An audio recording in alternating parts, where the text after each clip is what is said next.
जय श्री कृष्ण। राधे राधे।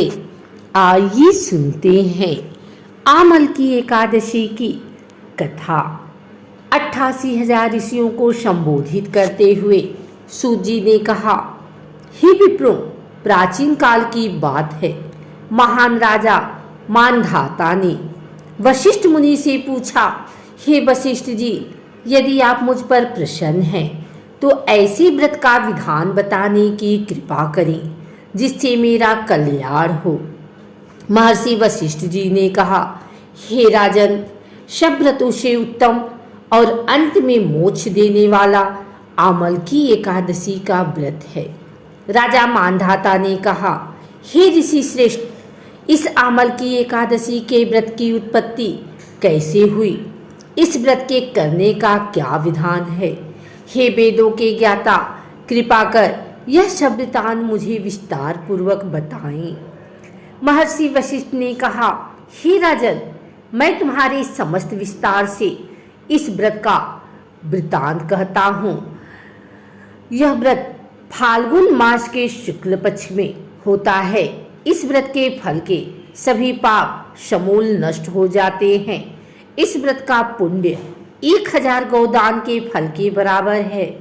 आमल की महत्ता उसके गुणों के अतिरिक्त इस बात में भी है कि इसकी उत्पत्ति भगवान विष्णु के श्रीमुख से हुई है।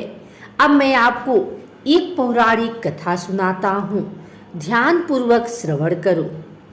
प्राचीन समय में वैदिक नामक एक नगर था। उस नगर में ब्राह्मण, वैश्य, क्षत्रिय, शूद्र चारों वर्ण के लोग प्रसन्नता पूर्वक रहते थे।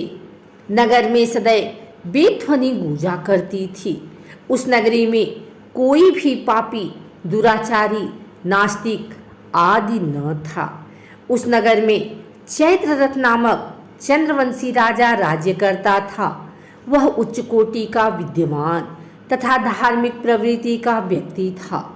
उसके राज्य में कोई भी गरीब नहीं था और ना ही कंजूस।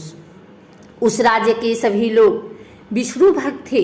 वहाँ के छोटे बड़े सभी निवासी प्रत्येक एकादशी का उपवास करते थे। एक बार फाल्गुन माह के शुक्ल पक्ष की आमल की नामक एकादशी आई। उस दिन राजा और प्रत्येक प्रजाजन, वृद्ध से बालक तक ने आनंद पूर्वक उस एकादशी को उपवास किया। राजा अपनी प्रजा के साथ मंदिर में आकर कलश स्थापित करके तथा धूप दीप, नैवेद्य, पंचरत्न, छत्र आदि से धात्री का पूजन करने लगा। वे सब धात्री की इस प्रकार स्तुति करने लगे, हे धात्री, आप ब्रह्म स्वरूपा हैं। आप ब्रह्मा जी द्वारा उत्पन्न हो और सभी पापों को नष्ट करने वाली हैं। आपको नमस्कार है। आप मेरा अर्घ स्वीकार करो।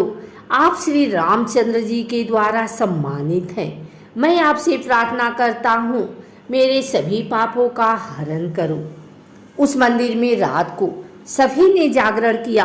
रात के समय उस जगह एक बहेलिया आया। वह महापापी तथा दुराचारी था। अपने कुटुंब का पालन वह जीव हिंसा करके करता था। वह भूख प्यास से अत्यंत व्याकुल था। कुष्ठ भोजन पाने की इच्छा से वह मंदिर के एक कोने में बैठ गया। उस जगह बैठकर वह भगवान विष्णु की कथा तथा एकादशी महात्म्य सुनने लगा। इस प्रकार उस बहेलिये ने सारी रात अन्य लोगों के साथ जागरण कर व्यतीत की। प्रातःकाल सभी लोग अपने अपने निवास पर चले गए। इसी प्रकार वह बहेलिया भी अपने घर चला गया और वहां जाकर भोजन किया। कुछ समय बीतने के पश्चात उस बहेलिये की मृत्यु हो गई। उसने जीव हिंसा की थी।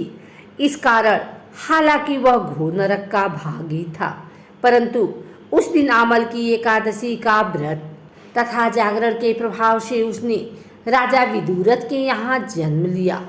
उसका नाम वसुरथ रखा गया। बड़ा होने पर वह चतुरंगिणी सेना सहित तथा धन धान्य से युक्त होकर 10 सहस्त्र ग्रामों का संचालन करने लगा। वह तेज में सूर्य के समान, कांति में चंद्रमा के समान, वीरता में भगवान विष्णु के समान तथा क्षमा में पृथ्वी के समान था। वह अत्यंत धार्मिक, सत्यवादी, कर्मवीर और विष्णु भक्त था। वह प्रजा का समान भाव से पालन करता था। दान देना उसका नित्य का कर्म था।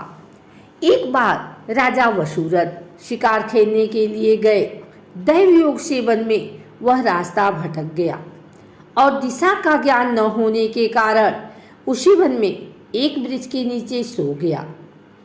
कुछ समय पश्चात पहाड़ी डाकू वहां आए और राजा को अकेला देखकर मारो मारो चिल्लाते हुए राजा वसुरथ की ओर दौड़े। वह डाकू कहने लगे कि इस दुष्ट राजा ने हमारे माता पिता, पुत्र पौत्र आदि समस्त संबंधियों को मारा है तथा देश से निकाल दिया। अब हमें इसे मारकर अपने अपमान का बदला लेना चाहिए। इतना कह के डाकू राजा को मारने लगे और उस पर अस्त्र शस्त्र का प्रहार करने लगे। उन डाकुओं के अस्त्र शस्त्र राजा के शरीर पर लगते ही नष्ट हो जाते और राजा को पुष्पों के समान प्रतीत होते। कुछ देर बाद प्रभु इच्छा से उन डाकुओं के अस्त्र शस्त्र उन्हीं पर प्रहार करने लगे, जिससे वे सभी मूर्छित हो गए। उसी समय राजा के शरीर से एक दिव्य देवी प्रकट हुई। वह देवी अत्यंत सुंदर थी तथा सुंदर वस्त्रों तथा आभूषणों से अलंकृत थी। उसकी भ्रिकुटी टेढ़ी थी। उसकी आंखों से क्रोध की भीषण लपटें निकल रही थी। उस समय वह काल के समान प्रतीत हो रही थी। उसने देखते ही देखते उन सभी डाकुओं का समूल नाश कर दिया। नींद से जागने पर राजा ने वहां अनेक डाकुओं को मृत देखा। वह सोचने लगा, किसने इन्हें मारा? इस वन में कौन मेरा हितैषी रहता है? राजा वसुरथ ऐसा विचार कर ही रहा था कि तभी आकाशवाणी हुई, हे राजन, इस संसार में भगवान विष्णु के अतिरिक्त तेरी रक्षा कौन कर सकता है? इस आकाशवाणी को सुनकर राजा ने भगवान विष्णु को स्मरण कर उन्हें प्रणाम किया और अपने नगर को वापस आ गया और सुखपूर्वक राज्य करने लगा। महर्षि वशिष्ठ ने कहा, हे राजन, यह सब आमल की एकादशी के व्रत का प्रभाव था। जो मनुष्य एक भी आमल की एकादशी का व्रत करता है वह प्रत्येक कार्य में सफल होता है और अंत में वैकुंठ धाम को पाता है। भगवान श्री हरि की शक्ति हमारे सभी कष्टों को हरती है। यह मनुष्य की ही नहीं अपितु देवताओं की रक्षा में भी पूर्णतया समर्थ है। इसी शक्ति के बल पे भगवान विष्णु ने मधुकैटभ नाम के राक्षसों का संहार किया। इसी शक्ति से उत्पन्ना एकादशी बनकर मूर नामक असुर का वध करके देवताओं के कष्ट को हरकर उन्हें सुखी किया था। अगर आपको हमारी वीडियो अच्छी लगी हो तो इसे लाइक करें, कमेंट करें, शेयर करें।